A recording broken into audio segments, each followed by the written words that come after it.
Welcome back, everybody. We're now here for our second session of the afternoon.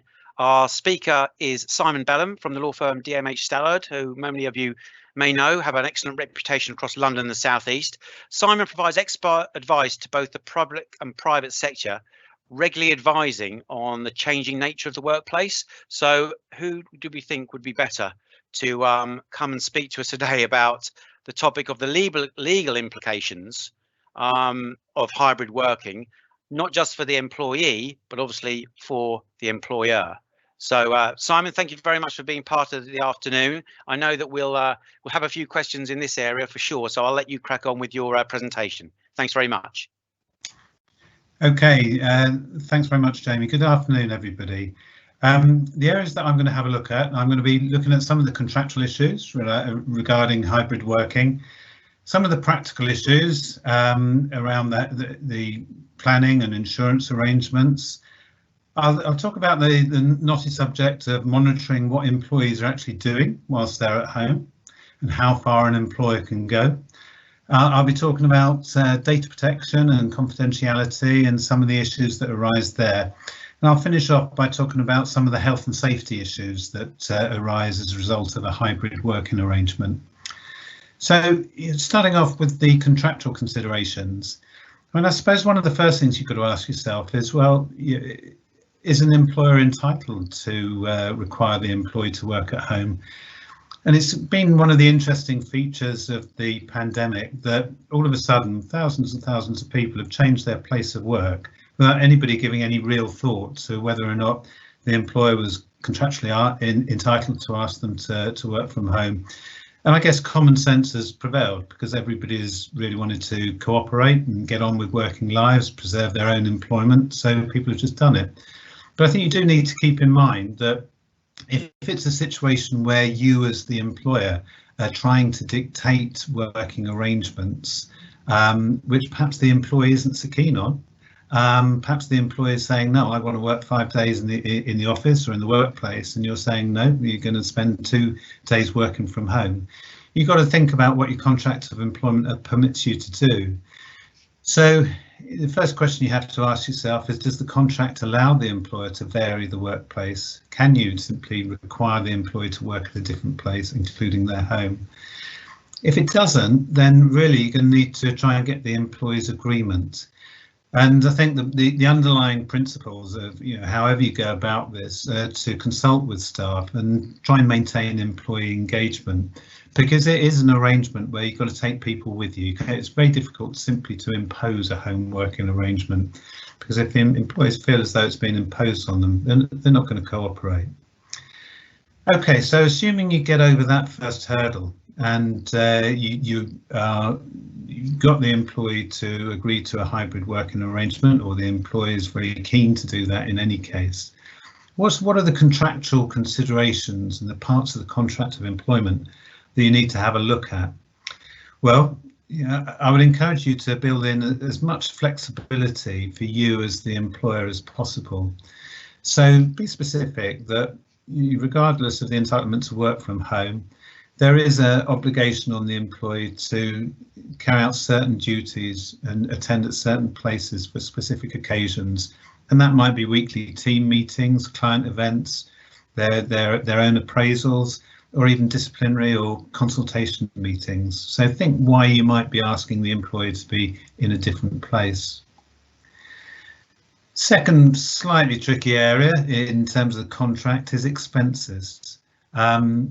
Think in terms of what is going to be covered by the employer and what is going to be covered by the employee. And there's no particular rules as to what must be covered by the employer and what must be covered by the employee.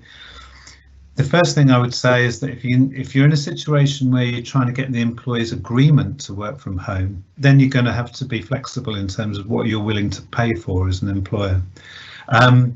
And the second point I would make is that clarity is key. You don't want to be having arguments 3 or 6 months down the line as to who's responsible for paying what.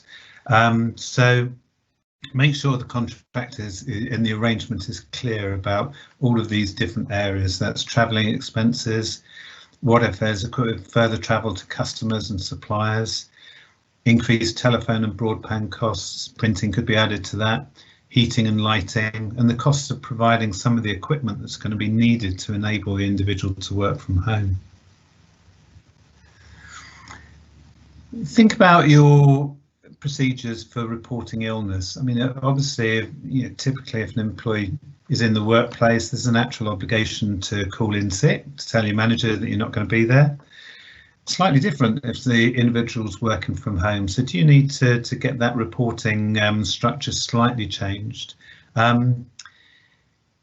You might think, particularly in cases of long-term sickness absence, that for security reasons as much as anything, that access to the organisation's IT systems might be removed when somebody isn't actually working.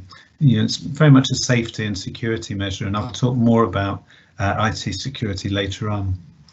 I think it'd be wise as the employer to retain or to seek a right to enter the employee's premises, whether that's to install the equipment and maintain it, to undertake the workstation assessment, which I'll talk about later. It might be necessary to go into the employee's home, and finally to think about recovery of property on termination. So make sure those sorts of things are agreed with the employees. Trial periods, I think, are a really good idea in this situation, because we are in a period of huge change, and we've had a long period where people have been working from home successfully. Generally speaking, it's regarded as increasing output, but nobody's 100% sure as to whether or not it's going to work out in the very long term, or whether they want to make these changes permanently. So I think a trial period is a good idea because it enables the parties to carry on assessing how the thing is going to work. If it's not working out from the employer's perspective, make sure you retain the right to revert to the ordinary working pattern of requiring the individual to attend at the workplace, and make it clear that during this trial period there's no permanent change to the contract of employment.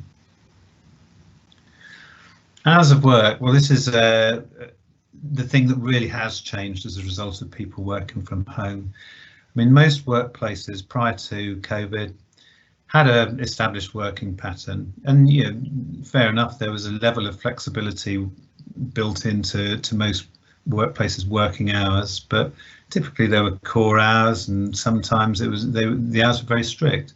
But of course, working from home has changed that radically, and one of the huge benefits for employees particularly is that they can choose when they work to a degree. So I think you need to begin to think, okay, well, what's happened to our traditional working week and our working hours? Do we need to agree that there needn't be any specific hours? Or alternatively, might we say that there's some core hours when the employee has to be logged on and working from home? And it's really going to depend upon what your business needs are, but think hard about it. I think the other reason for saying that working hours are less relevant is, as employers, let's face it, there's much less control over what the employee does when they're working from home. I mean, it's just a fact of life.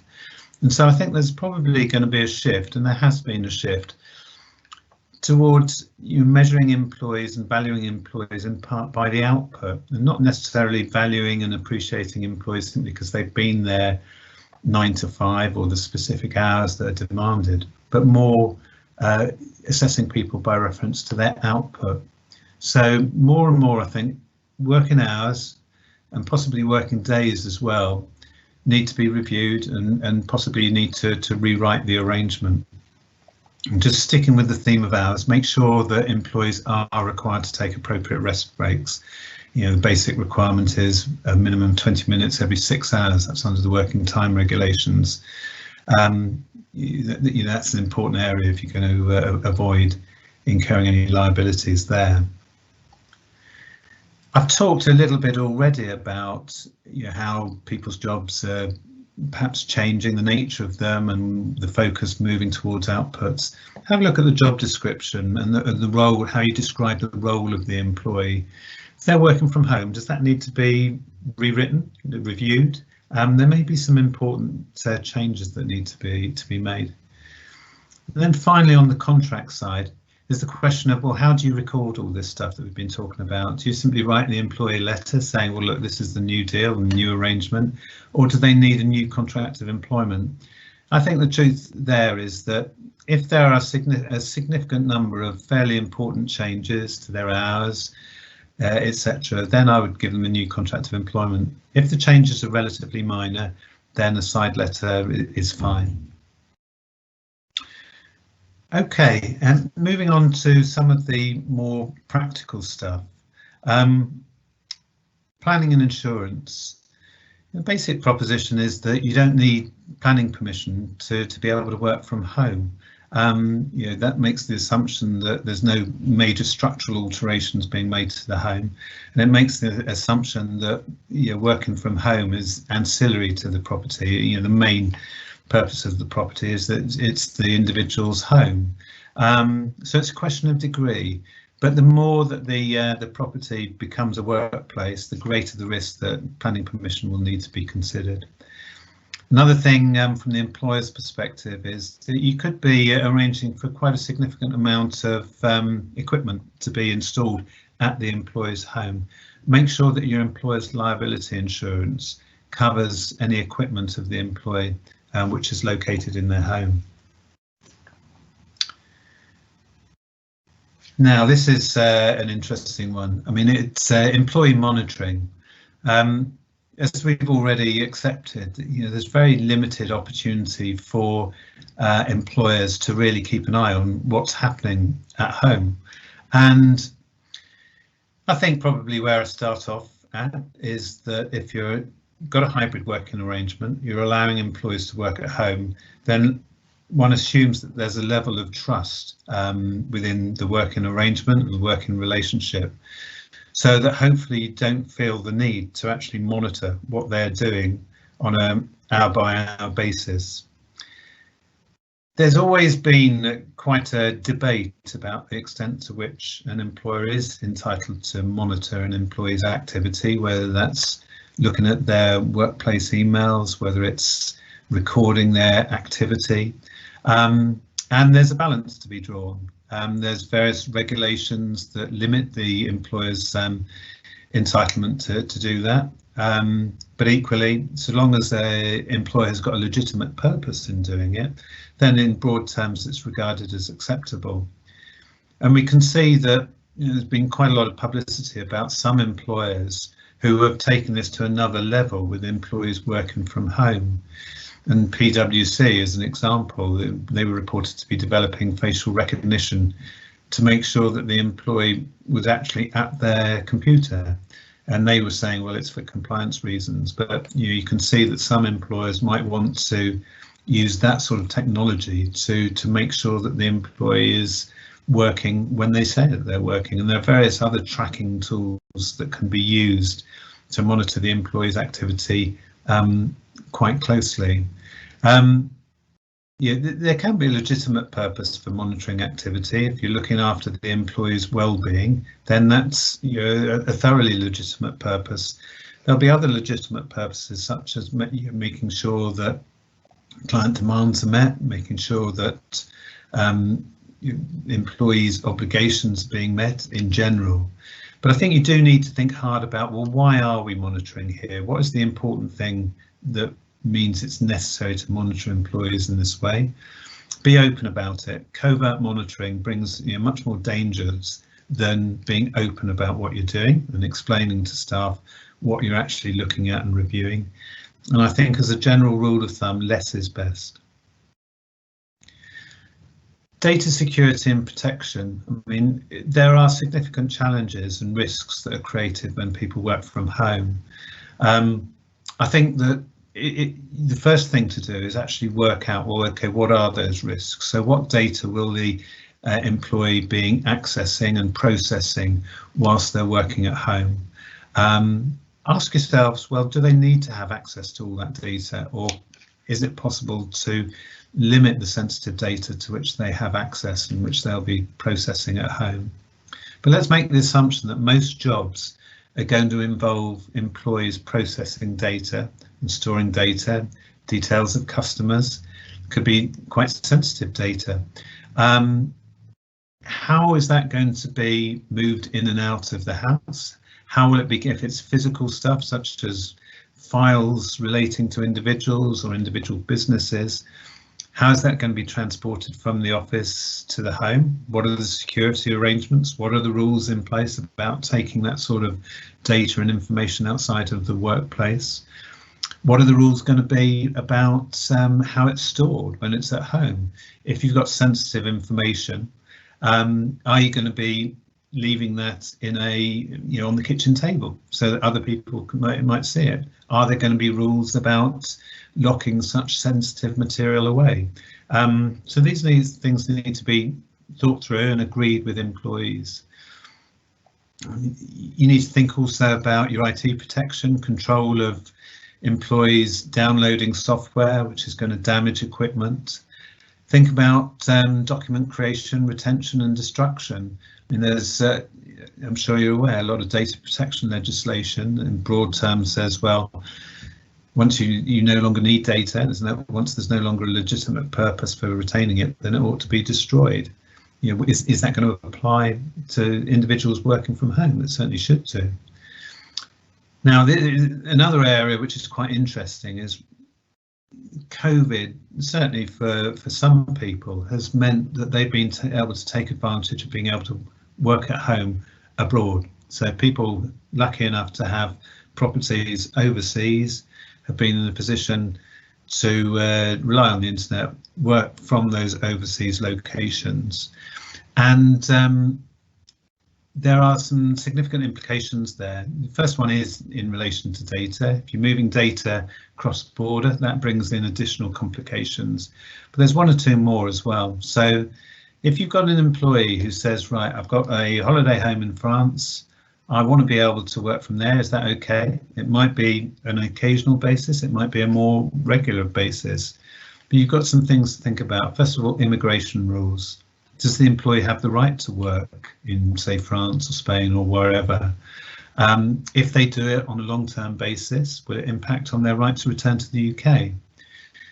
Big one is the question of tax. Is there a risk that by working overseas, somebody will be incurring tax liabilities overseas, and that it'll be necessary for you as the employer to create a tax presence overseas?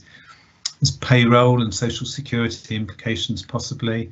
There might be regulatory issues if you've got somebody working abroad, and they may even have a whole set of new foreign employment rights if they work abroad on a regular basis. The last area that I'm going to look at is health and safety.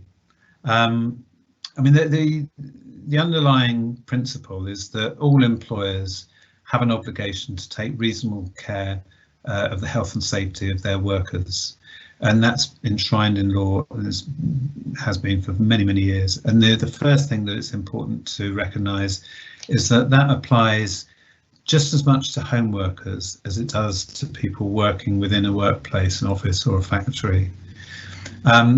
There are specific regulations relating to particular areas, and one area that may well be relevant in relation to home working is the display screen equipment regulations. Anybody working at a PC, laptop, etc., those will be relevant.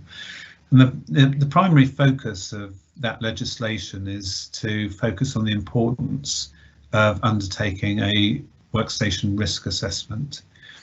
So where you've got staff who are going to be working from home, you need to make sure that workstation risk assessment is undertaken in respect of that arrangement as well.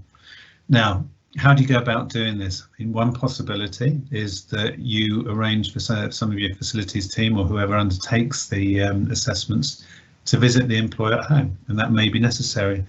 Another possibility is to assist the employee to undertake their own workstation risk assessment, seek professional help in relation to undertaking those assessments, but one way or another they need to be done. They need to cover not only equipment but also how that's set up, lighting, noise, temperature of the working environment as well. And one area where it's important to take particular care is in relation to employees with disability, because again, the obligations that are imposed on an employer to make reasonable adjustments to help any disabled employee overcome any disadvantage they may suffer applies just as much if they're working from home as it does if they're working from the office. Keep in mind the implications of lone working. There could be physical risks that are presented by that, particularly if third parties, if the employee is going to be required to meet third parties at home, alone, no security arrangements. That for us as an organisation, quite bizarrely, that risk arose. Somebody visited one of our staff's workplace, and there was an unpleasant incident. So it is a risk that has to be addressed. Lone working may well have implications also in relation to stress and mental health. I know that you've had other sessions in relation to mental health and well-being, so I won't spend too long on the point, but it's well established that lone working increases the risk of difficulties arising, and pure loneliness, the fact that employees don't have a support network immediately around them, and the fact that all of the distinctions between work life and home life are very much blurred when people are working from home, and you just don't get the downtime. So all of those areas need to be looked at very closely in terms of health and safety. So thank you very much. I hope that allows some time for questions. Jamie. Okay, excellent, great. Yes, that does give us time for some questions, Simon. We've had a few that have come in already, and if there are any others, do get them through to me. So we'll start off with this one. Simon, should someone working from home notify their household insurer that they're doing so? Yeah, I think it would be wise. Yeah, at the end of the day, whether or not they should is going to depend on their own insurance arrangements, but as a precaution, at the end of the day, it's only a telephone call. I think it would be wise. There could be material issues or issues that the employer believes are material, and the insurer believes are material, and that might be that there's expensive equipment within the home, etc. The risk of break-in is increased. So the short answer is yes. Okay, excellent. You mentioned about heating and lighting, and it's come through here. Does an employer have to contribute to that if they are asking their employees to work from home as part of their legal contract with the organisation? Yeah.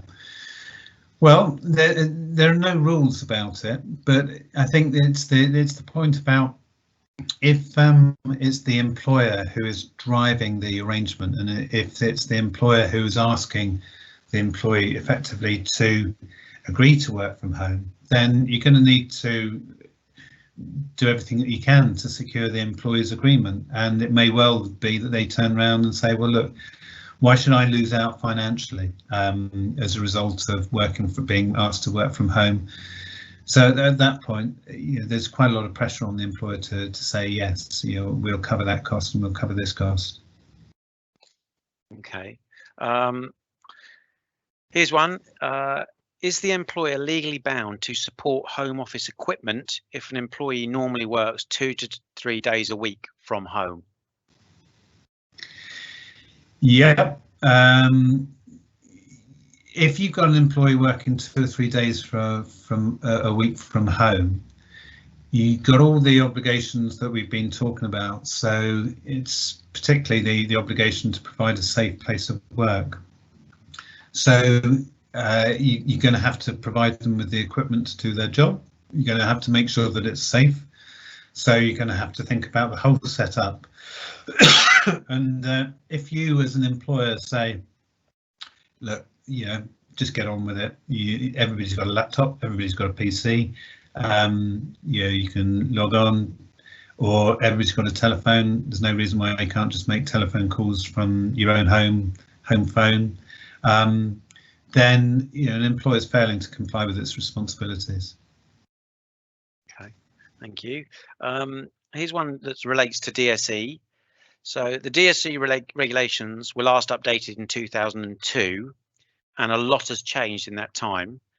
With current trends such as height adjustable desking, where do we stand legally? So there is not any more detail. I'm assuming that would be possibly if you had height adjustable workstations in the office and people were then working from home. That may be one angle on it. If I haven't got the angle right, sorry to the question asker, but yes, it's right. It's a long time since those regs were changed. Yeah.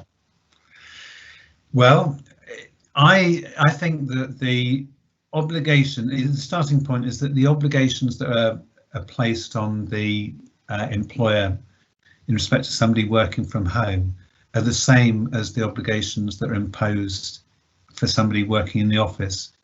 If it is appropriate to supply height adjusted equipment when they're working in the office for any particular reason, and let's assume that there is a health and safety related reason for providing that, then it's appropriate to do that when they're working from home. Now, you might find that there are different ways of achieving the same end, so that it might be that suitable alternative arrangements, for example, using equipment which is available around the household to lift a monitor, provided those are sensible arrangements, that would be fine. So it might not mean that exactly the same equipment is needed to be provided.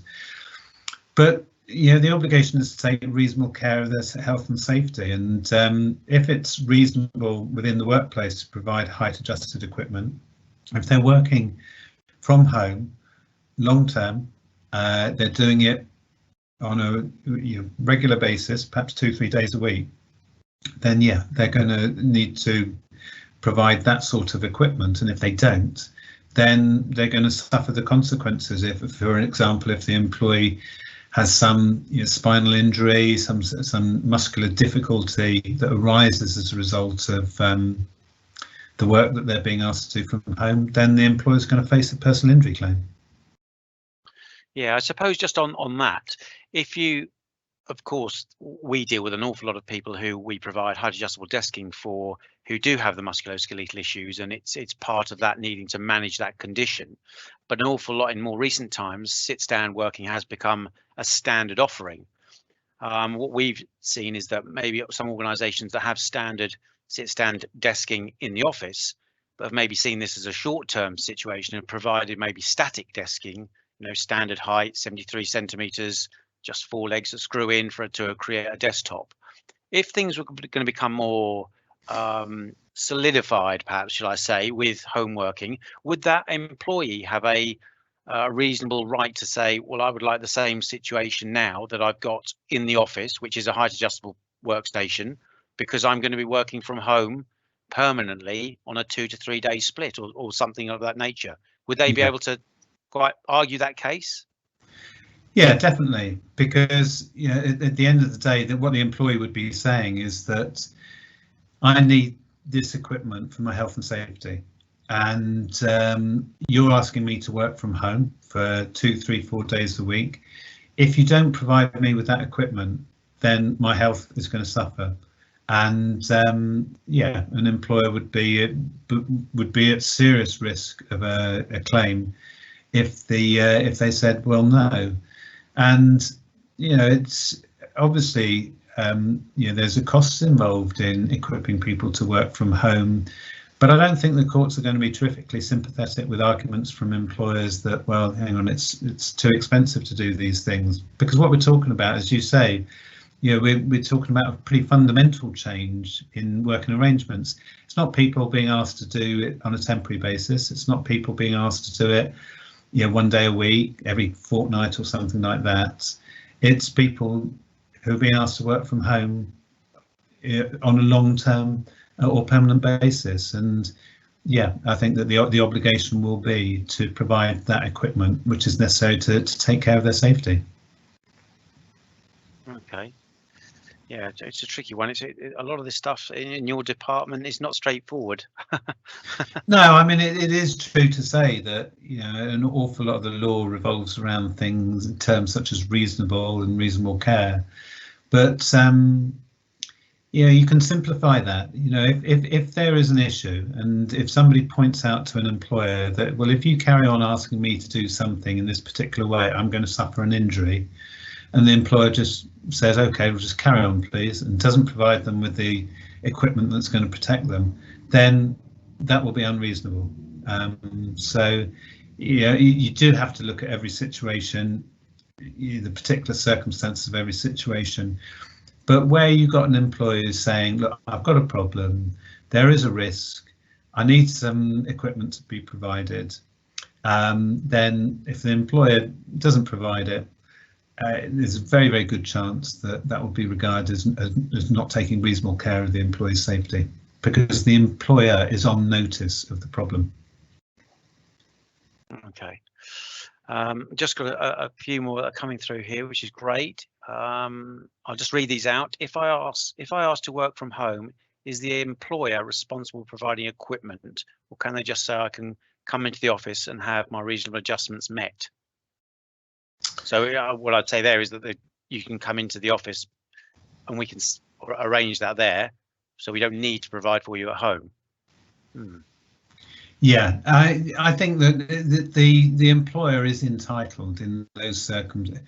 Well, in broad terms, the employer is entitled in those circumstances to say, no, you need to come into work.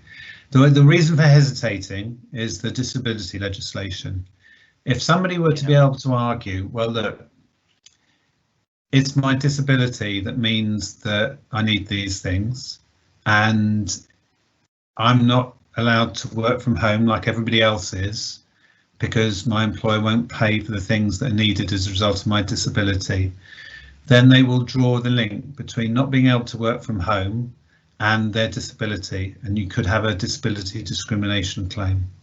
So I think that the answer is that where you've got a disabled employee, you need to be more careful, much more careful. You know, they would, I think, pretty easily be able to argue that them not being allowed to work from home because of their disability and the employer's refusal to provide them with the equipment at home would be discriminatory. If they're not disabled, then I think employers have got a much freer hand to simply say, OK, well, you know, we'll employ you in the workplace and this is the equipment that you got. You can work from home. We think that it's safe or reasonably safe, and that's an important point. If you don't think that the equipment is adequate, or then come into work and use the equipment that's provided there. Okay. Here's one. Would it be correct to ask staff to pay for their own desk if they do not like working from a dining table, for example? I've had this myself where when we've been doing assessments for people's equipment at home, one of the questions we were asked by the client to ask the individual was, do they have a suitable work surface? And that's in itself a little bit grey, but things like dining room table, breakfast bar, so long as it was at a reasonable height, those types of things. So how do we stand that? So would it be correct to ask the staff to pay for their own desk if they don't like working from a dining room table? I think probably not, because for a start, if you are in a situation where you're telling the member of staff to work from home, it goes back to this principle about expenses. Well, why should they lose out financially because they're being required to comply with the employer's request to work from home? And I think that they'd be able to kick up a fuss about that. I think that they'd be able to say, well, no, if you want me to work from home, you've got to provide the right equipment for me to work from home safely. That includes a desk, thank you very much. And you ought to be paying for it as the employer. Okay. Is that the advice you gave your client, Jamie? I'm not prepared to say at this time, Simon. Okay.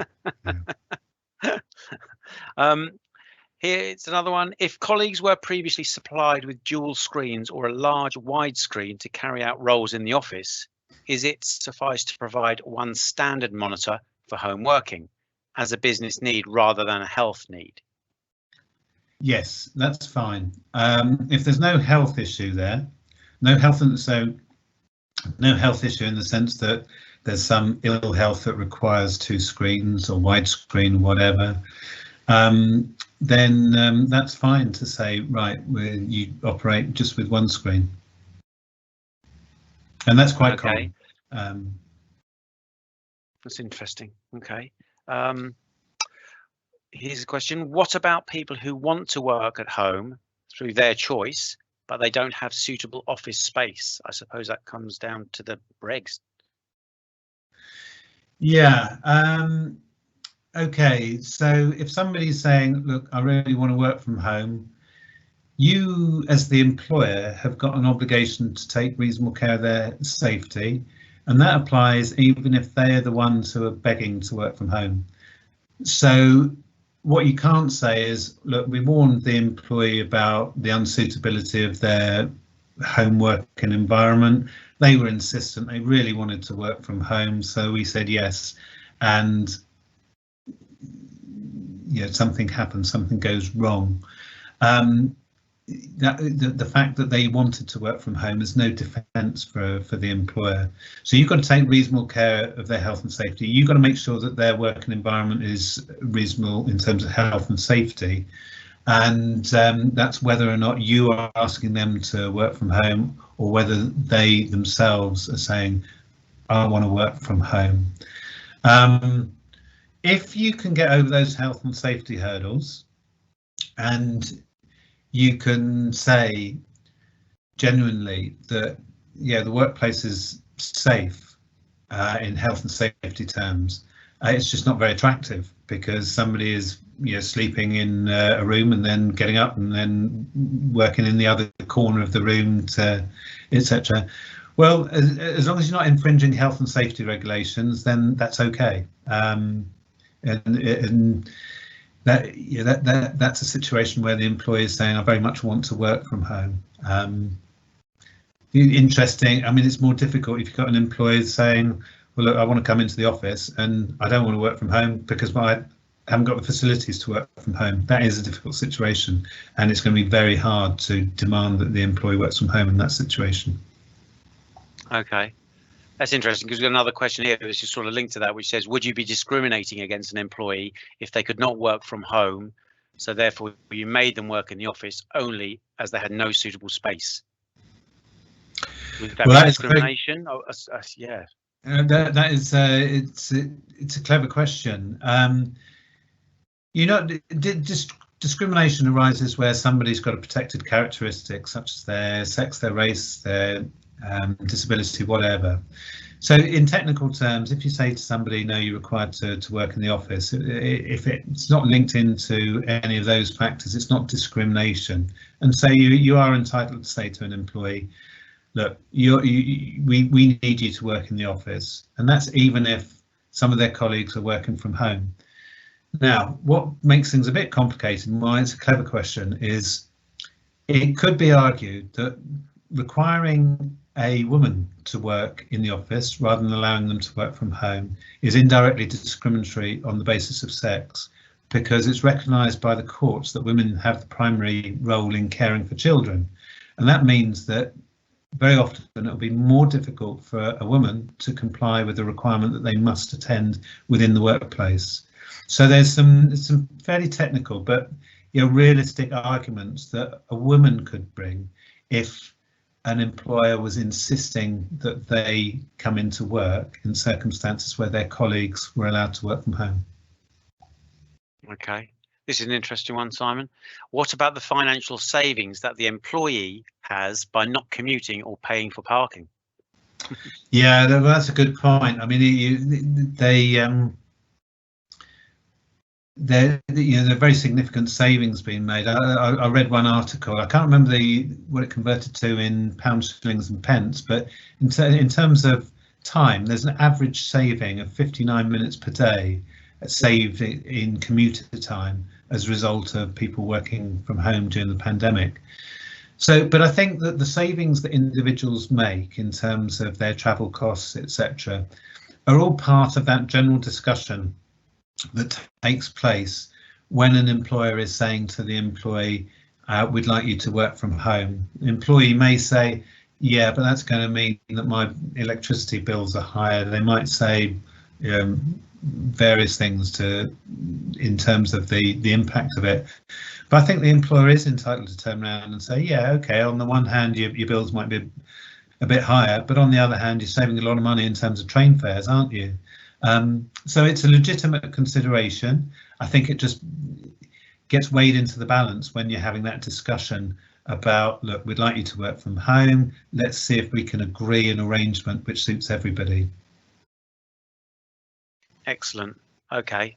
Simon, we're again, my tech team are giving me a little nudge that we have to bring this session to a close. There are a few questions here that we haven't got to. That was obviously very interesting for all the audience, so I'll make sure that we get those to you, and if you could answer them, we'll get them back to the people. But yeah, thank you very much. It is obviously something that I think we've touched on before at Postrite events. You may even come and supported them, and that grey area between home working and what people can and can't do and what employees and employers are entitled to. But I think it's coming into sharp focus now, with hopefully, if things recover, the return to the office becoming closer and closer, and you know what that is going to look like for people, and how much their time they're going to spend in the office and how much time they're going to be spending at home. So thank you very much for joining us and sharing your knowledge this afternoon. Fantastic. That's a pleasure. It's nice to talk to you. Thank you. As before, folks, log out of Simon's session, and then we'll be ready to go with the third session at 3:30 by following the link in your itinerary. Thank you very much.